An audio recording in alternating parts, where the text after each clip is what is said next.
Good evening and welcome to NTD News. I'm Stephanie Cox. Here are today's top stories. A large fire breaks out on San Francisco's famous Pier 45. It's been contained and caused no deaths.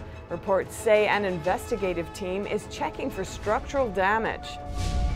The NAACP says it never supported Joe Biden or any other candidate in the race for president, despite Biden's claims that it did.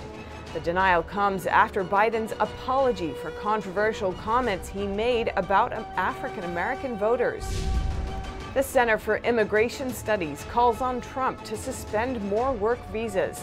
The think tank says it'll help to open up more jobs for unemployed Americans and combat rising unemployment during the pandemic.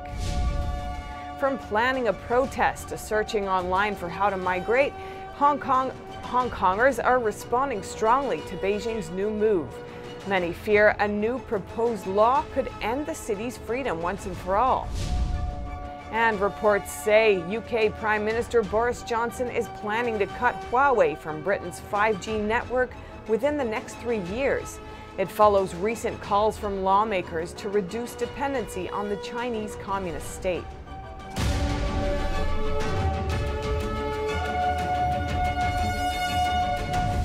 We're starting off with a fire in San Francisco's Pier 45. It started early this morning, engulfing a warehouse and threatening to spread to a World War II-era ship. Early this morning, a massive 4-alarm warehouse fire in what was a tourist hotspot before the pandemic. That's huge.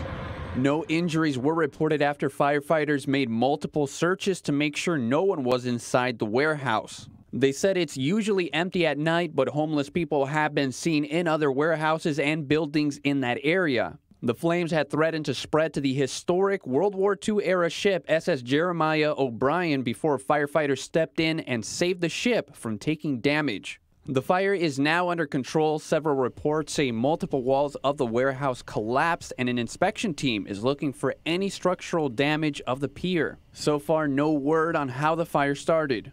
Miguel Moreno, NTD News. The NAACP is denying that it ever vouched for presidential hopeful Joe Biden. The organization's rebuttal comes as the former VP apologizes for remarks about African American voters that landed him in hot water. The National Association for the Advancement of Colored People, or NAACP, is rejecting claims that it had endorsed Joe Biden for president.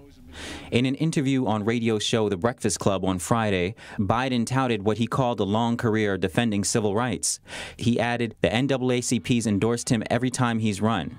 But NAACP President and CEO Derek Johnson later denied the organization had thrown its weight behind the former vice president. He said the group is nonpartisan and doesn't endorse political candidates at any level. During the same interview, Biden made another statement that landed him in hot water and drew widespread criticism. If you have a problem figuring out whether you're for me or Trump, and you ain't black. The Trump campaign called the comment racist and dehumanizing. Biden later apologized for the remarks during a Friday phone call with the U.S. Black Chamber of Commerce. I shouldn't have been such a wise guy. I shouldn't have been so cavalier. Biden said although his comments came off like he was taking African Americans for granted, nothing could be further from the truth. He added that he needs the African American vote to win in 2020. The Department of Justice is challenging the legal authority of the lockdowns imposed in Illinois and LA. While a handful have challenged state governors' lockdown measures, it's the first time the DOJ has taken a side. The department filed a statement Friday supporting a lawsuit against Illinois' governor.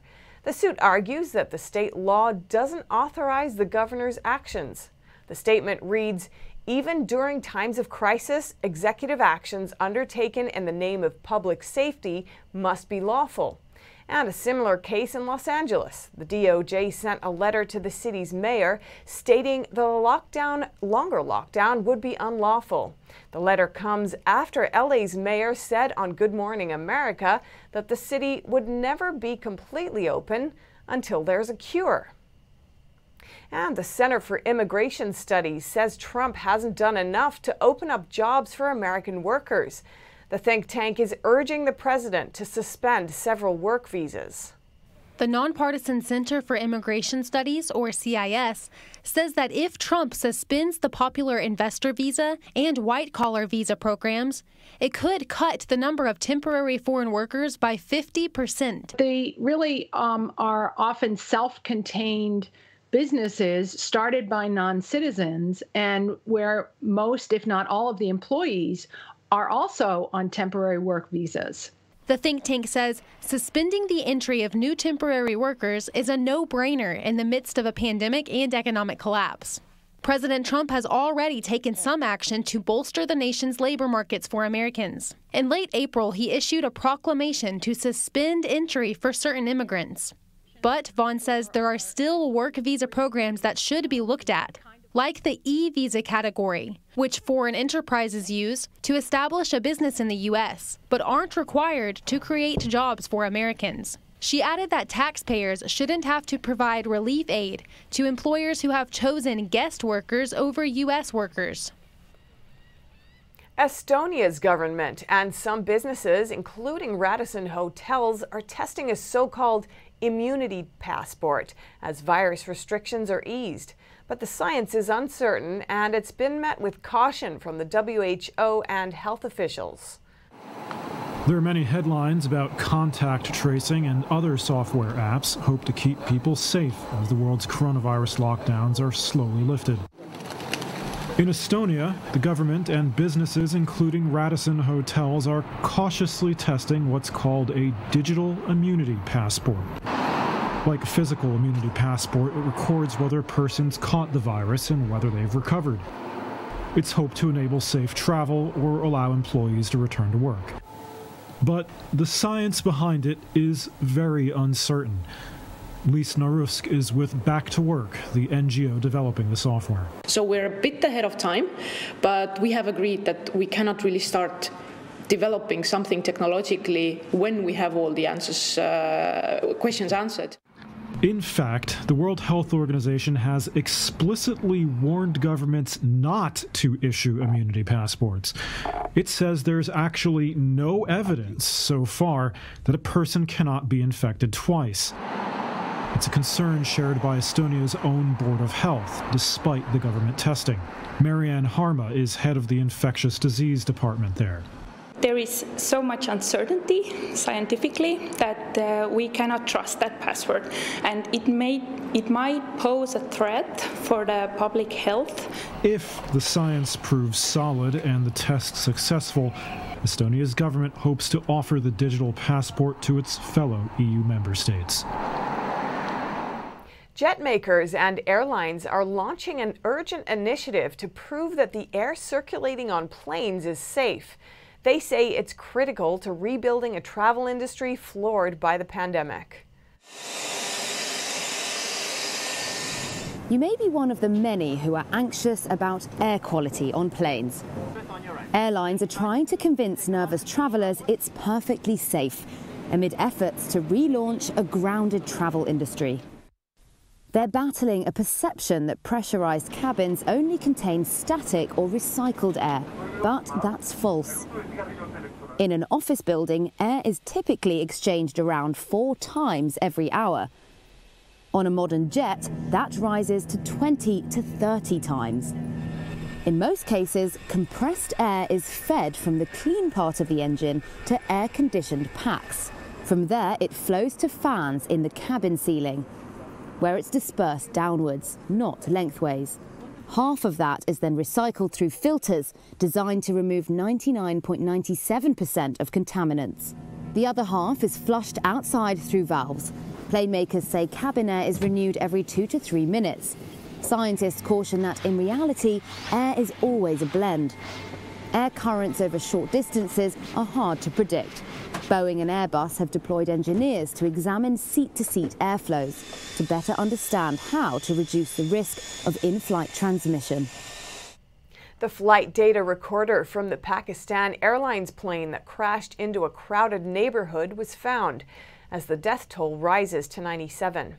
A State Department official reports an American was on the plane. As an elected representative, I take the responsibility that there will be a free and fair inquiry and investigation, and action will be taken against anyone responsible. The plane was carrying 99 people. 2 passengers survived the crash. And coming up, is the UK's Prime Minister planning to cut Huawei from Britain's 5G network?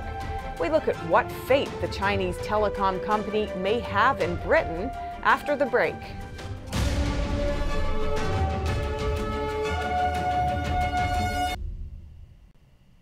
Hong Kongers are planning protests this Sunday after China introduced a new law that could end the city's freedom. NTD's Tiffany Meyer reports. Hong Kong protesters are planning to take to the streets in response to Communist China's push for a new law in the city. Many are concerned the law could bring an end to Hong Kong's freedom. The law would ban activities such as subversion. Beijing has a record of using the charge to persecute human rights activists and religious minorities. Many fear the same would apply to Hong Kongers if the new law is passed. Beijing is bypassing Hong Kong's own legislature and pushing to pass the law in the coming week. In a Telegram app broadcast, several protester groups urged Hong Kongers to gather this Sunday in a parade to protest. A Hong Kong human rights organization is calling for at least 2 million people to show up. Hong Kong police said the Sunday assembly is not authorized and that they will deploy sufficient police force to relevant locations and make arrests as appropriate. In a social media statement, it said the police adopt a zero-tolerance approach to any illegal acts. After Beijing proposed the draft law, a Hong Kong immigration firm saw a 10-fold increase in inquiries for immigrating to Taiwan. A data analyst said he noticed Hong Kongers are searching for the law and immigration almost simultaneously. Following Beijing's Thursday announcement, there was a surge of VPN software downloads in Apple's Hong Kong App Store. Many mainland Chinese use VPN software to bypass China's internet censorship. As a semi-autonomous state, Hong Kong enjoys an open internet, but critics worry once the new law is passed, it could lead to increasing surveillance in Hong Kong. On May 23rd, Chinese authorities reported 0 new local or imported CCP virus infections for the whole country for the first time. But photos from China tell a different story. This photo shows a closed market in Jilin City. The entrance is blocked with metal plates. Shops nearby the market are also closed. There's virtually nobody on the street. These photos show a square in Jilin before and after the epidemic. The photo on the right is from before the epidemic. People used to go dancing there. The photo in the middle shows the square is empty now. Each household in the city only gets 1 pass for going out. That person is only allowed out once a day. Many factories in China are struggling and unemployment is on the rise. This video shows a recruitment event in southern China packed with job seekers. Companies are required to give employees health insurance and other types of insurance during their probation period.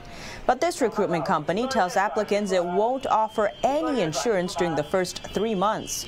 However, since people are desperate, they have no choice. The man in the video says the salary is 2,200 yuan per month, about $300 US. UK officials have reportedly said that their Prime Minister is planning to cut Huawei from the UK's 5G network. Boris Johnson announced a deal with Huawei in January this year, which was slammed by US lawmakers. Our UK correspondent Jane Werrell brings us the development. Reports say Boris Johnson will dial back China's involvement in Britain's telecom industry to 0 within the next 3 years. Insiders told British newspaper The Daily Telegraph that Johnson instructed officials to draw up plans to cut out Huawei from the UK's 5G network and that he always had serious concerns about the Chinese tech giant. It follows recent calls from within his own party to reduce dependency on the communist state. There are concerns that the regime may take advantage of the pandemic to buy up UK companies and gain influence. Speaking in Parliament on Wednesday, Johnson signalled that British technology will be protected from potentially hostile takeovers. We are certainly bringing forward measures to ensure that we protect our technological base. Prior to the pandemic, a sizable number of British politicians voted against Boris Johnson's Huawei decision. They wanted him to commit to an end date after 2022 for high-risk vendors. We have no friends out there anymore on this issue. Whether it's the Canadians, the Americans, the Australians, the New Zealanders, they all disagree with us. Since the virus outbreak hit, the Chinese Communist Party has faced increased scrutiny over the handling of the pandemic, and more politicians are calling for a reset in UK-China relations. Jane Worrell, NTD News, London. France's military recently sold Taiwan $27 million worth of weapons, triggering anger from Beijing. Our France correspondent David Vives has the details. While the Chinese regime's reputation continues to deteriorate in the wake of its mishandling of the virus outbreak, tension is mounting between Beijing and Paris. Beijing reacted strongly after France confirmed a $27 million sale of military equipment to Taiwan, which Communist China claims as one of its provinces. The sale is an upgrade to the missile interference system they brought from France 30 years ago. China's foreign ministry warned Paris of consequences if they didn't cancel the contract. But France declared it was within its rights and invited Beijing to focus on the fight against the pandemic instead. The move signals France's departure from its long-standing cooperation with the regime. Last year, France has also sent a military vessel through the Taiwan Straits, infuriating Beijing. Geopolitics expert Jean-Sylvestre Mongrenier says France's President Emmanuel Macron is reinforcing the United States strategy in the South China Sea. France aligns itself more and more with the so-called strategy of containment, which is to counter China's aggression in the Southeast Asian Sea. France is also taking steps towards more military cooperation with India and Japan. On February 7th, Macron told the military he would create a new axis with India and Australia. This is significant. France's sale to Taiwan was planned long ago. But in the context of rising criticism of the Chinese Communist Party, some experts and media openly claim France is challenging Beijing. Reporting by David Vives, NTD News. Coming up, waves crash on a high-tech elevated billboard in South Korea. Find out how the mesmerizing illusion works after the break.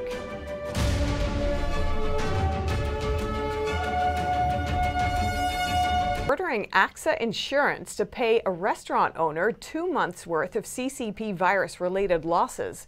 And their lawyer says other businesses could potentially sue for the same reason. The French court ruled that the restaurant is covered by the insurance because a state lockdown counts as an interruption to business. The ruling may be of interest to restaurants and businesses in Britain and the U.S. who are seeking similar insurance claims but have not been paid out yet. The Parisian restaurant owner says this is a victory for all small business owners. He got emotional while speaking to reporters on Friday in front of his closed restaurant. We've earned reprieve for our companies, and it's a victory in the face of this economic tsunami, this social tsunami. We've earned reprieve for all small business owners and workers. His lawyer says this means that all companies with the same clause can appeal to their insurers. Industry estimates show if all CCP virus-related losses were covered by insurance, French insurers would have to pay out over $20 billion each month. AXA says it will appeal the ruling in Manigault's case. Beachside vacations may seem like a distant memory during virus shutdowns, but in Seoul's Gangnam district, the ocean has come to the city. Check out this giant optical illusion on South Korea's biggest digital billboard. The 3D digital wave rears up before crashing into the surface of the screen. It makes the two-dimensional wraparound seem like a large tank. And it appears for exactly 1 minute every hour. It was designed by a firm that specializes in making public art with immersive technology. The project took 4 months to create from start to finish. And Taco Bell plans to hire 30,000 employees for the summer. They want to fill existing positions as well as those created due to safety concerns during the CCP virus pandemic. Here are your business briefs. Taco Bell plans to hire 30,000 employees for the summer season. They need people to fill existing positions, as well as those for new roles created to reflect the shift in operations during the virus pandemic. Interviews will take place virtually and curbside. The fast food company says it protects the safety of team members through contactless service, temperature checks, and mask and glove requirements. Dodger Stadium isn't bringing in fans while baseball remains on hiatus, but rental cars fill its parking lot. Outside the Los Angeles Stadium is a dumping ground for thousands of vehicles that go unrented. The CCP virus pandemic has hit the car rental business hard. About 2/3 of car rentals happen at airports, but the pandemic has had a devastating impact on the travel industry. Hertz is the latest economic victim of the pandemic. The car rental company has filed for bankruptcy after seeing an abrupt decline in revenue and future bookings. Hertz says it plans to stay in business and restructure its debts. It has already tried to stem some losses by letting go of 12,000 employees in North America. Hertz is a parent company for other car rental brands, including Dollar, Thrifty, and Firefly. Bed Bath & Beyond plans to reopen hundreds of stores and bring back thousands of workers next month. On Friday, the retailer announced its plans to reopen 600 stores by June 13th. Those include the Christmas tree shops and Cost Plus World Market locations. The company says it will also end the furloughs of around 11,000 associates so they can work in stores. Still to come, while the pandemic has canceled this year's Cannes Film Festival, the Palm Dog Award goes on. Find out who is crowned the best dog in the award's 20-year history after the break.